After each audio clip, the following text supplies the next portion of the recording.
var. Sizdeki de gördükten жооптуу ары татаал кызматтар бул жерде жоопкерчилик 2 эсе 3 эсе көбөйүп атат. Себеби кийинки жылы ушул Кыргыз Республикасынын эгемендигинин 35 жылдык мааракеси бизде Талашта өтөт. Талас областында, анын ичинде Талаш шаарында. Ошон үчүн бул жерде көптөгөн биздин негизги президентибиз колдоп берген ири долбоорлордун баары Талаш шаарында жүрүп жатат.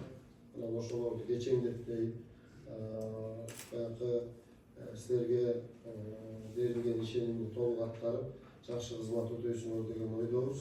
Урматтуу жетекчилер, Нургазы Чолпонкуловичке да жөндөн-жөн сунуш берген жокпуз. Ушул акыркы 3-4 айдан бери өзүңөрдүн азыр төрага айтып кеткендей мэр жок болуп, Талаш шаарында ушул мэрдин ордуна Нургазы Чолпонкулович экинчи мэр болуп чуркап жүрдү да.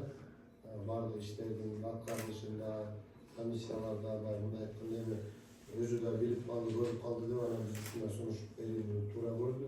Президентибиз колдоп берди. Мен ишиңизге ийгилик каалайм. Областын аймагында дагы масатташ бир топтогон азыр мындай долбоорлор ишке ашып атат. Ошонун баарын артынан чуркап ишке ашыра турчу сизсиз.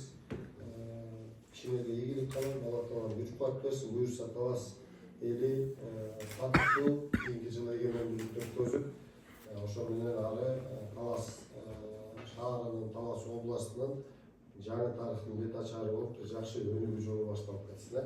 Ишиңерге ийгилик каалайм.